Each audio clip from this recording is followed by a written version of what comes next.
at the conference here, everyone's been talking about Docker, unikernels, doing really cool production stuff, Dockering all the things. I don't know about you, but sometimes you don't work at a place where you can Docker all the things. Or it's terrifying, you've got legacy apps, a whole bunch of stuff, but you still want to play with it, right? So we're going to talk about 3 things you can do, hopefully with no manager approval, and you can just have a good time. So first of all, we're going to just level set on Docker, because you don't need to know anything about Docker in order to enjoy this presentation. And then we're going to go over how we're using ChatOps with Docker at Rackspace, how our developer experience team is putting together our websites and then deploying them using Docker. And then I have a really silly one about how to learn Docker on Docker. So this is my Docker in 60 seconds, just for anybody who doesn't know what it's all about or is just nodding their head but really going, I don't know what Docker is. It's container black magic voodoo as far as what you need to know in order to understand what we're chatting about here. And the way I like to think about it, I am not a Docker guru, but the way I think about it is I have an application. Let's say I have a Python app and I want to deploy it. Normally I'd go, okay, sure. I've got a server somewhere up in the cloud or under my desk, whatever, SSH into it, copy up all my files, apt-get install a couple different things, pip, whatever, and then a magic command to run it. All right, now I need to hand that off to test or to my poor little sysadmin, and they have to replicate whatever the heck I did in dev, which is not fun. With Docker, I can package up all of that into one nice binary that understands everything it needs to run. It has all of its dependencies, its config, etc., and it knows how to run itself. So here we have Docker run Nginx. So Nginx is an app hopefully we're all familiar with, and it's really just this simple to be able to go, I want to run Nginx, run this command, ta-da, and it's up and running. So that's your Docker in a minute, pretty much. This talk isn't explicitly about Carina, but a couple of us are using it, so I just wanted to level set what the heck that is. Carina is Rackspace's Docker as a service. Essentially, you can push a button on a website, and a minute later, you have a Docker Swarm cluster set up for you, and then you can immediately just start doing Docker without a lot of hassle and not knowing how to secure things and knowing what run C is and AppArmor and all that. Somebody else's problem. So this is just a quick screenshot of it, and I have 2 clusters. One is McCluster, very important production system, obviously. And then separate from that, different credentials and everything is my little developer playground, where I can try things out and safely run Docker commands without borking anything in production. So without further ado, I'd like to hand this off to Nick, and he can tell you about ChatOps. Yeah. It's free for now. It's in beta. So that's actually a really good introduction to sort of talk about me. My name's Nick Silkey. I'm actually an operations engineer at Rackspace. So I work closely within a product team with developers and QE to build cloud product. I currently work on the Cloud DNS team, and I do a lot of operations and release engineering stuff there. I've worked on a few different teams there, but that's sort of the perspective for the rest of this talk here, where sort of I come from. One of the things that's been really helpful within my product team here within Rackspace is using something that gets referred to in the industry as ChatOps. If I can just sort of poll the audience here, who's actually heard of the term ChatOps? About half of you. How many of you actually use it? About 2, 5, 6 of you? Okay, that's cool. So essentially, the big key takeaway here is that in order for me to do my job, I sort of do lots of things all the time, but maybe they're not as visible as they could be to other people. Essentially, Jesse Newland from GitHub defines ChatOps as putting tools in the middle of the conversation. We're sort of talking and conversing all day, every day within sort of a multi-user chat. This is me taking those functions that I do of what it means to build something, release something, acknowledge a monitor, perform some sort of administrative function. I'm going to do it within chat so that other people can sort of see what it is that I'm doing there. So one of the things that we've done with regards to different ways to sort of live outside the container is we take advantage of a tool called Hubot. It is another sort of code project that came out of the GitHub operations team there, and essentially it is a Node.js based application that can talk to a persistent data store like Redis, or if you want some SQL. And it allows me to sort of have all those functions that I intend to do in chat as an operator of a product team within chat. So it's actually been really, really cool and useful. one of the ways that we've sort of improved our situation as a product team who maintains, an API for a product in Rackspace Public Cloud that faces customers is we've gotten really, really good at incident response with regards to, utilizing ChatOps and utilizing Docker-based ChatOps in order for us to be really, really good at responding to incidents. So if you think about what it means to manage an incident, it's inherently a very collaborative process, right? Engineers are talking to stakeholders, talking to leadership, talking to incident managers. You need to be able to sort of do that work inherently out in the open. Utilizing ChatOps as a way to deal with, sort of restoring service or removing impact to service in the public, in the open, using these tools has been wonderful. The other thing that we sort of do here too is that my team uses Chef, which is a configuration management tool, a declarative configuration management tool that's really, really popular. It's comparable to sort of Puppet or maybe Ansible a little bit.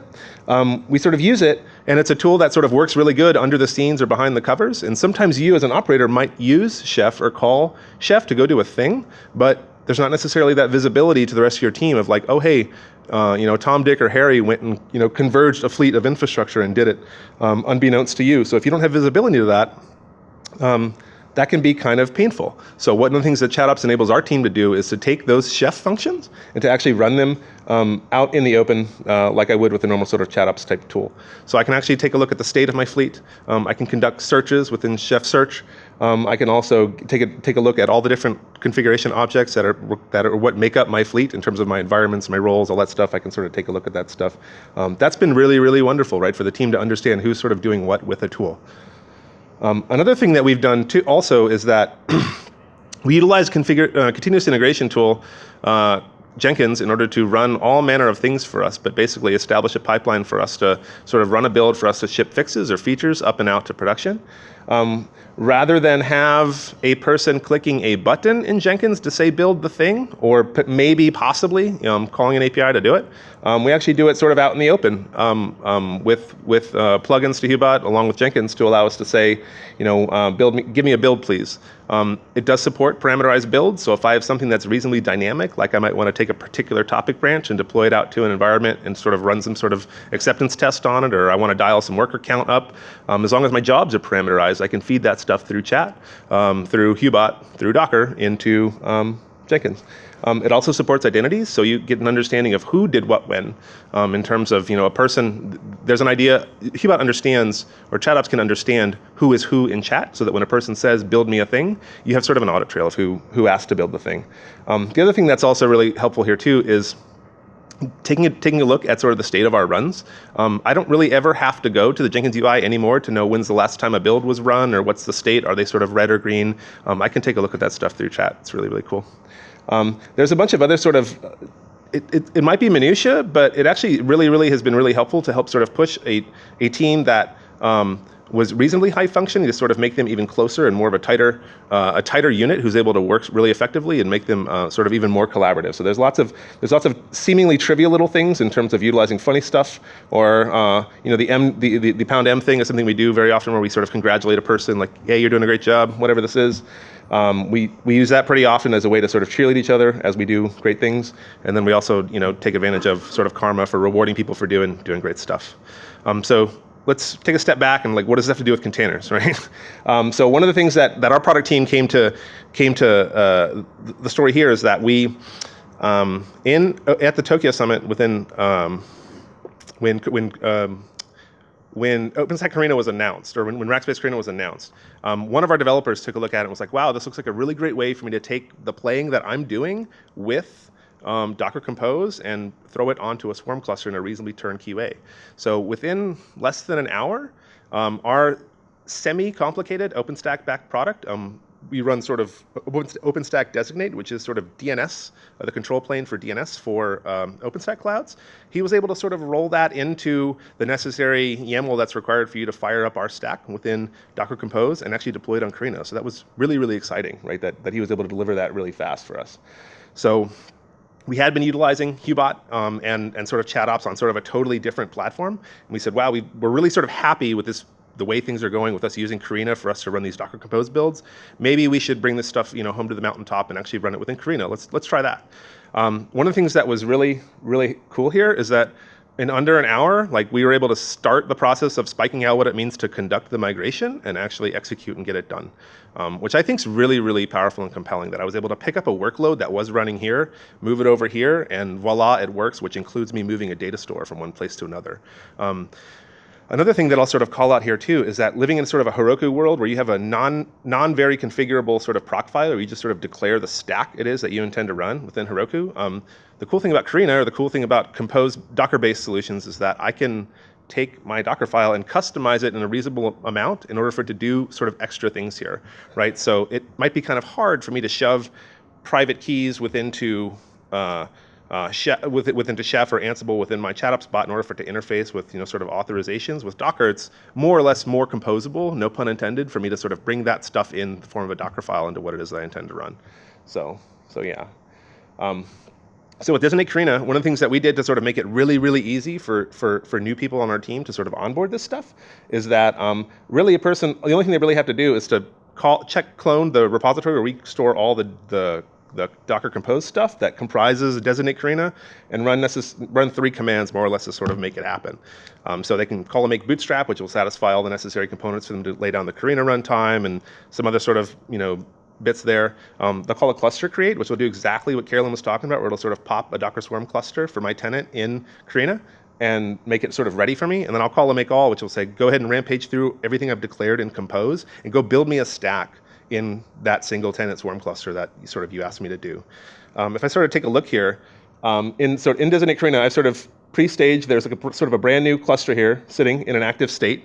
What I can actually do is just call the make all, and it will actually rampage through doing all that's necessary to build all of the components of the stack, like central API, pool manager. This includes data stores and message queues and all that stuff. I declare that in some YAML that I feed to Compose, but I wrap it in this make file. It makes it really, really easy for my team to start going on stuff. So moving on from that takes a few minutes to build, but yeah, it's a really great thing to do. The next thing we sort of did was, with regards to bringing the bot home, is that we sort of took the same approach here. I should be able to hydrate everything that's necessary for me to instrument the runtime. I should be able to pop the cluster, manage the lifecycle of the cluster. And then some things that I'm going to sort of be expected to do over time is I might call a build. I might want to run a Docker build. I won't want to start it. I might want to check on the state of it, like, hey, is it running? What's going on here? I might want to take a look at the logs. If I do push an update to it, I might actually want to go ahead and roll it, or just sort of, build, stop, start, that sort of order stuff right there. I might also want to bring some of those extensible things that I talked about with what makes Hubot great are these packages of people with written coffee scripts that allow you to sort of bring prior art that they've already contributed upstream into the open, bring that sort of stuff down from NPM and make it part of sort of my bot's runtime here. So I can actually say, go ahead and find me, if I really care about shoving pugs into chat, go ahead and see if there's a package out there for that. Oh, if there is, go ahead and add it to my manifest. And then another thing we sort of do here too is like, is there a bunch of stuff out there? Have we fallen behind in versions here that we should sort of update for here? So let's go ahead and rampage through everything. So if I take a look here, if I just sort of check back in, I'm done, right? Like I've built all of those containers. It's really, really, really, really exciting stuff. So I sort of did a similar thing here within the bot. I've just sort of said like, hey, what's the state of my Carina cluster, right? But I might actually run a build, which just says, go ahead and rampage through and build me a container here. I'm running a little low on time, so I'll sort of shunt the demo that I intended to do here. Was basically run me a build, show you in chat sort of where it is, and also exercise the process of what it means for me to extend it and have lifecycle management of it, where I can basically say, go ahead and call a package search, find what I want, call a package add, it adds it to the manifest, and then I just call a make roll, right? And it's going to go ahead and rebuild it and respin that for me with that package, and now I have the extensibility for me there running live in Carina. So really, really cool stuff. So that's about all I got. So I'm going to hand this over to Ash, and he's going to talk to you about documentation previews within the container. Hi, everyone. I'm Ash Wilson, and I help run documentation infrastructure at Rackspace. If you've ever hit a site on any of these 3 domains, then your request has been, in the past maybe a year, then your request has been served by the software I'm going to be talking about today. About a year and a half ago, before we started, historically, the content that was maintained on here, so there's about 30 GitHub repositories contributed to by a few dozens of technical writers and other rackers. And everything was managed differently by different people and different teams. There were different processes for how you get updates in. It usually involved finding the right person to email or something like that and doing some kind of politicking and stuff like that and back and forth and so maybe your change would go out today, maybe your change would go out next week. You never really knew what somebody else's schedule was, and it was sort of chaotic and not very nice for the people who do this every day, all day, and even less nice for people who wanted to contribute and who, from the community, who actually use this documentation. So we were approached to help streamline this and modernize it and make it more continuous and approachable and everything like that. And when we were first sitting down to design this, the big thing that we really did not want to do was to come in and say, well, we have a mandate to make you all to we have a mandate to take over how documentation is written here at Rackspace. So you're going to have to use our tools. You're going to have to use our WYSIWYG editor and learn our markup for whatever stack that we've chosen for you, and just convert everything that you already have, this these giant repos full of stuff, into whatever we've chosen. Because then what's going to happen is that, number one, people are going to be sort of irritated with you and not be approaching it as something as helpful. And number two, then probably won't even get it done before we move on to something other than this. So you'll just be perpetually moving from state A to state B. So instead, what we decided to do was meet people halfway and kind of adapt to things that they were already doing as much as we could, which we did with a project which I called Deconst. I described this to people as an inverted CMS. If you run something like WordPress or Drupal or any other CMS like that, they tend to be very opinionated up the stack. So that's where they have an editor that they want you to use. They own the database schema, all of that. What we wanted to do was to unify infrastructure and metrics and logging and search and all of those sorts of things by bringing the content together, but to keep separate the GitHub repositories where that work is happening, so that the teams that are doing that can use the work, whatever flows they want, and not have to abide by other people's rules. From the very beginning, there was a big gap in functionality, though, which is that whenever you're just writing something with Sphinx locally, you can type make HTML, and you get a HTML page that you can look at to see what it's going to do. If you have, or Jekyll, if you have Jekyll build, Jekyll serve, you can kind of get this nice local preview so you can see what you're working on. It's really important, especially for things like if you have lots of text that's wrapping around images, for example. Getting that just right can be kind of a pain. Another thing is that, so you can no longer do that with Deconst because we hook into that build pipeline and we separate the templates that decorate the content from the content repositories where the work is happening. So there's this disconnect. And you can sort of tell from the markup and everything like that, but it was very awkward. So we tried a few things. We had a staging server for a while. That's painful because we have 30, 35 GitHub repositories of work happening, and only one person can really be staging changes at a time. And so you kind of linearize your process. Not only that, but if you try to separate stuff with Git branches, your Git workflow becomes really, really painful. So we wanted to avoid that. We played with Vagrant a little bit for a while. We had a Vagrant environment that we had baked for some of this early work. And I'm not actually sure it worked for anyone other than my laptop. So what we settled on was Preview Link. So we have a staging environment as part of every Deconst cluster. And if you submit a pull request to any repository on GitHub which is publishing content to a Deconst cluster, a minute or so later, you'll get a bot posting a link on your pull request, which you can click through. And this will take you to a personalized build environment on our staging server that is unique to your commit, which has the entire site has your changes overlaid in front of the entire rest of the site. So the documents that you've changed will be your versions, and everything else is exactly as it is on production, which is really valuable for doing things like testing changes to navigation and making sure that you don't break. You can get consistency across different repositories in different places. How does the content get there? Well, we use continuous integration solution hosted in a Docker container. And we use a CI product called Strider, which is open source. We used Travis for a while because the less of my infrastructure that I have to go in and be responsible for, the happier I am.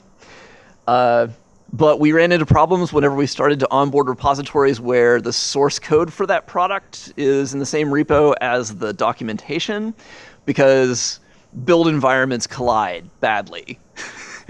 And so there were there was this awkward period of time where we had certain repositories where people were hand jamming changes in to keep things up to date. So we've self-hosted with Strider. And Strider is nice because it's kind of extensible. I was able to write a few custom build plugins for Strider to be able to manage our build processes.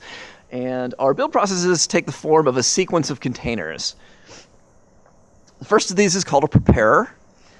This is where we actually take Jekyll and Sphinx, real Jekyll and Sphinx code bases, and do sort of evil things to their source to like monkey patch stuff into Jekyll so that they can output JSON documents in a format that dconst expects instead of their native format.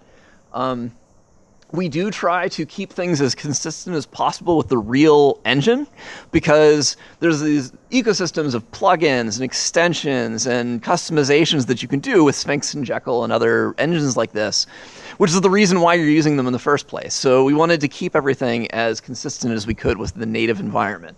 There are exceptions to that, especially for things like assets, because we have to do our own asset handling and things like that, but we've gotten pretty close. And so the preparer runs in a container and writes a bunch of JSON files to a workspace. It's very important that this is running in its own Docker container too, because if you've ever tried to set up Jekyll and you're not a Rubyist, it can be kind of painful. It has a lot of dependence, especially Jekyll 2. They've gotten better in Jekyll 3. But you used to need to install a certain version of Node, a certain version range of Node, a certain version range of Ruby. It builds a bunch of native extensions, and so you need builder tools on it and things like that. And so by packaging the preparers as Docker containers, we can do all of that ahead of time, kind of ship it as a box, and then be confident that it will run consistently on our build server without falling apart. Especially if we add another preparer, we don't have to worry about balancing, having sysadmin sort of hand tweaking and balancing packages and bundler and pip and all of that stuff to keep things consistent across all of the preparers. So that's a big win for us. The second container is common to all of the sort of shared functionality among all the different kinds of content repositories we support, which is the submitter. And what the submitter does is traverse the output directories from the preparers, look for all those JSON documents and assets and so on, fingerprint them, query an API to see what's changed, pack the stuff that's new into a tarball, and submit it. So doing differential builds is really important because your common case for this is not an entire submission, but it's somebody came and wants to fix a typo, which is a single page. And you really don't want to, if you don't have a build server which is gigantic, you really don't want to, for example, be submitting 93 megabytes of assets on every single commit, to choose a totally arbitrary and not real at all example. So implementing that actually changed our turnaround time from like 20 minutes to 30 seconds to a minute on some of these, which is cool. So that's the overview of what's going on. I've taken the liberty of that's big, but a little too big. Taken the liberty of pre-staging pull requests to one of our sites here. I was really waiting for Yeah, so I just went in with the GitHub web editor, which you can do, and just changed the tagline and the markup on our front page here for getcarina.com. If we go back to the conversation, and if I can click appropriately, there we go. Our bot account posted a link here, so we click that, and boom. There we go. So notice how up here in the URL, we have our own environment. If someone else, if I pushed another commit, I get a new environment and would have those changes and so on. So with that, dconst hosts its own documentation on a dconst instance at dconst.horse, because I will never not find .horse domains hilarious. And all the source code is at the dconst org on GitHub. So thanks. And now I'm going to turn it over to Carolyn to... Now for the totally nonsensical part of our presentation. So I've been teaching Docker now for a couple months, and I always run into this catch-22 when you're trying to explain to someone why they should care about Docker and go through the trouble of learning it, which is until you've done Docker, you're kind of scratching your head over when would you use it, why, how, is it a fad, what's going on here. So I wanted to take a copy, basically what say like tryjulia.com or codeschool.com has done, where you can learn something in the web browser without having to install anything on your machine. And I said, dang, Docker needs something like that. I want to learn Docker without, the new Docker for Mac and Windows is really awesome, but at the time it was Docker Toolbox and it was really tough, especially if you're on Windows. And I wanted something that in 2 minutes you could run a Docker container without having to know anything about Docker. So I'm going to jump right to the fun part, which is the website. So this is ginormous. Awesome. So this is howtowhale.com. It's just a prototype. I'm not a designer in any way, shape, or form. But basically what it lets you do is log in with your Carina credentials, which is free. So you were asking about that. So Carina is free during beta, and I think there'll be a free tier forever so that devs can do fun things with Docker. So you click the Try Docker button, and it brings you to a page where you can log in with your Carina credentials. It uses OAuth, so you just pick the, dude, your mouse is weird. All right. You need to click it? No, it's doing something. It's totally doing something. Awesome. Go. Okay. Right. So this started up a server for me on my own Carina account, not on How to Whale, on my account. And from there, I can open up my server and start learning Docker. This is taking advantage of something called Jupyter, which I'll get into in just a minute. But what it does is it starts you out with a notebook pre-filled in with a whole bunch of code that you can just say, I'm learning Docker, and start pressing the next button and kind of seeing what Docker looks like and running live Docker commands. So I'm going to open up this Try Docker notebook very slowly. Awesome. Whew. Okay. So the way these notebooks work is there's little code cells where you can type in like pre-done code, and you press the magical run button. And there we go. I just ran a Docker container. I don't know anything about Docker. I have nothing. This isn't my laptop. You have to install anything. And I don't know if you can see right here. Hello. Oh, man. Hello from Docker. So one command, no setup, no config. Bam, I'm doing the Docker. So I'm feeling pretty good about this already.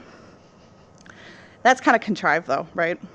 So what I'd like to do is be cool. I want to run a website. So I found this really awesome Docker image called Racker Labs Whoa.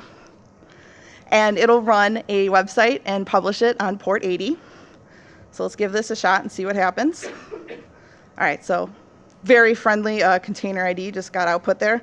But you don't have to take my word for it. This is real. So we're going to run Docker PS, which is going to list all of my running containers in my Docker cluster. And we can see that there's whoa, it's running. It's been running for about 13 seconds. Well, that's cool. But actually, you said this is a website. I want to see the website. So here I'm going to use the Docker port command and ask it, hey, where is this whoa container running? I'd like to take a look at it. So I'm going to run that, and it gives me this live public web address. I told you, it's an amazing website. You should all try it. And then once I'm done, I'm going to be a good camper here, clean up after myself, and I've removed my container. So that's How to Whale. It shows you basically a little bit about Docker, and hopefully after you go through it, you can go, hey, this is actually going through this is worth installing on my machine, going through the trouble, maybe, God forbid, reading the Docker book. That would be super useful too. So what's happening under the hood? So the How to Whale is cool, but I didn't come here to tell you about, hey, I'm so awesome. That's really not the point. What I wanted to show you is that I didn't actually have to write a ton of code to make this work. What it did is it took Carina and totally abused it and said, I want free compute, essentially, which they're happily giving away.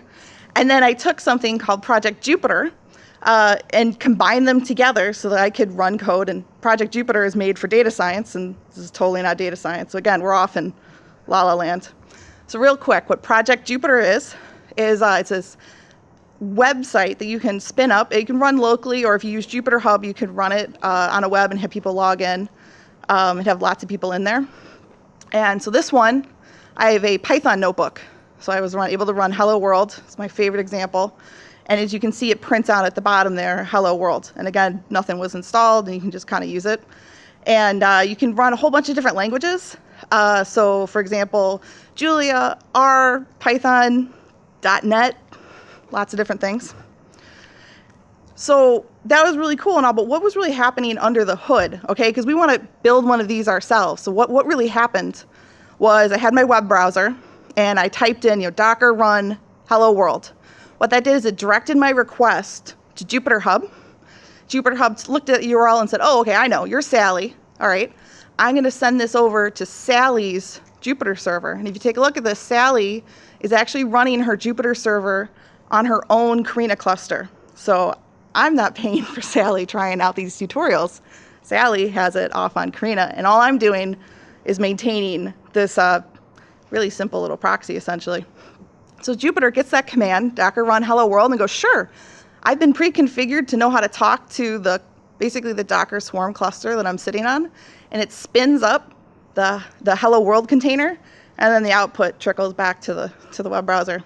So that's a lot is going on under the hood.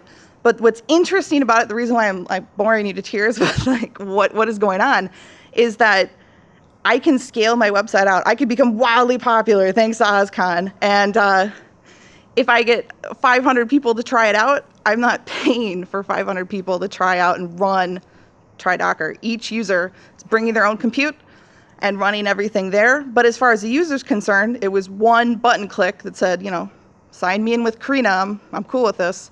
And then after that, it was completely transparent to them what was going on. So that was how I built How to Whale. But the two components that I'm using, the bring your own compute with Carina, and then just completely abusing Jupyter to run whatever you want, is something that you could do to build other things as well. So I used it to learn the Docker CLI, but you could use it to explore a REST API, perhaps. Or what I'd really like to do is make it so that, say you're teaching a workshop, you're going to a conference and you've got 100 people who all need to set up, whatever on their laptop, and then have them all Git clone, and half people don't have Git on their machine, and someone has Python 2.7, and it's kind of a mess. Imagine instead you want to teach a workshop, you can just go, okay, I'm going to spin up Jupyter Hub. I'm going to put on some of those notebooks. So my notebook here was Try Docker. You could make a notebook called Try Kubernetes, or I don't know, try Julia, it doesn't matter. And then just have everyone log in, and then immediately start doing your workshop, and you can kind of remove that stress of, how do I get all this up and running, and what happens if everything stops working. So I hope you give it a try. And by it, I mean Docker. Just do something with it, even if it is just as silly as like a How to Whale, or running ChatOps, or running your entire website off of Docker, which is actually ridiculously cool. But it doesn't have to be your flagship app. It doesn't have to be something that you convince management and CTOs to do. It could be something that you just decide to do rogue on the side, and eventually maybe that'll trickle into the rest of your company's infrastructure. So thank you very much.